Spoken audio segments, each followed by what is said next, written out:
Here's the official cast of Netflix's The Sandman.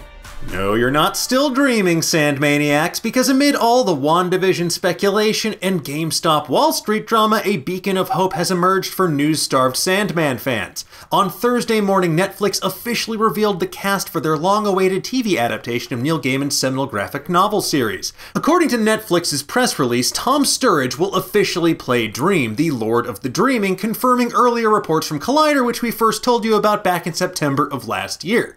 Now, joining Sturridge in this venture is Game of Thrones alum Gwendolyn Christie, who in a bit of truly inspired casting will be playing Lucifer, the ruler of hell. And if you're curious, yes, this is technically the same character that Tom Ellis portrays in the Fox-turned-Netflix series Lucifer, but those two shows likely will not cross over. Also joining the cast is Vivienne Achiampong as Lucienne, the chief librarian and trusted guardian of Dream's realm. Now, in the comics, this character was actually a man named Lucienne and a constant fixture within the Dreaming.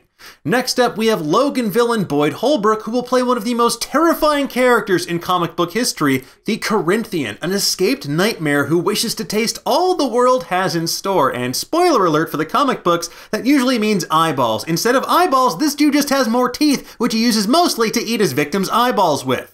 Next up, we have Tywin Lannister himself, Charles Dance, as Roderick Burgess, a charlatan, blackmailer, and magician, who in the comics is the Lord Magus of the Order of Ancient Mysteries, and the man who managed to imprison Dream for such a long time.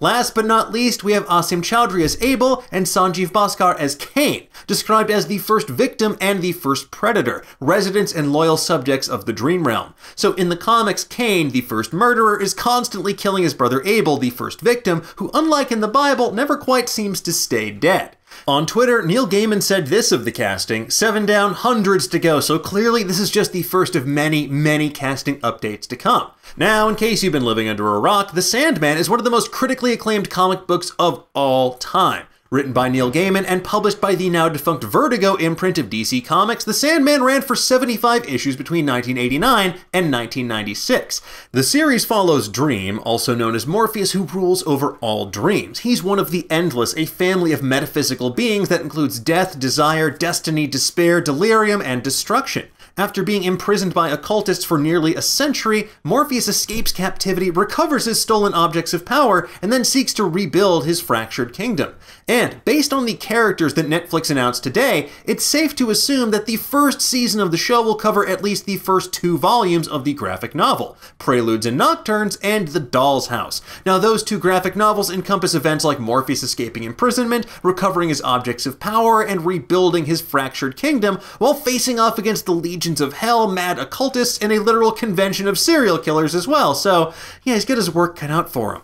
Now, the Netflix adaptation, as confirmed by Neil Gaiman to Digital Spy, will begin in 2021, so Morpheus will have been kept prisoner in the Netflix version for 105 years rather than 70 years. And Gaiman clarified those comments even further last August during the Sandman Universe panel at DC Fandom. What we're doing with Netflix is it's still going to start in 1916, but the thing that happened in Sandman, the point that the story starts, is not 1988, it's now.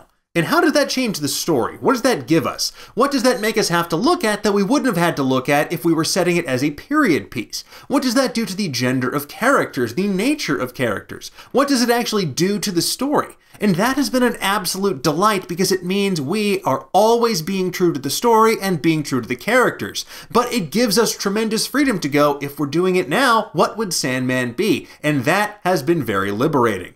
Now, considering that Gaiman and company have been trying to make a Sandman-to-screen adaptation since at least the late 90s, this is clearly a major relief for Neil. In a statement to Netflix in the press release on Thursday, Gaiman said, "For the last 33 years, the Sandman characters have breathed and walked around and talked in my head. I'm unbelievably happy that now, finally, they get to step out of my head and into reality. I can't wait until the people out there get to see what we've been seeing as Dream and the rest of them take flesh, and the flesh belongs to some of the finest actors out there." And thankfully for Sandman fans out there, this isn't the only bit of Sandman news that dropped on Thursday. Audible also announced they are re-teaming with DC Comics to produce the Sandman Act 2 and Act 3 sequels to the Sandman audio drama that debuted last year, which Neil Gaiman narrated, creative directed, and executive produced alongside director Dirk Maggs. The first installment of Audible's audio drama, which starred James McAvoy as Dream, encompassed the first 3 volumes of the graphic novel series Preludes and Nocturnes, The Doll's House, and Dream Country. Act 2 will cover Seasons of Mist, Distant Mirrors, A Game of You, and Convergence, while Act 3 will adapt Brief Lives and World's End. Now, unfortunately, there's no word yet on projected release dates for either the Audible dramas or the Netflix series, but we will keep you up to date, as always, over on Nerdist.com.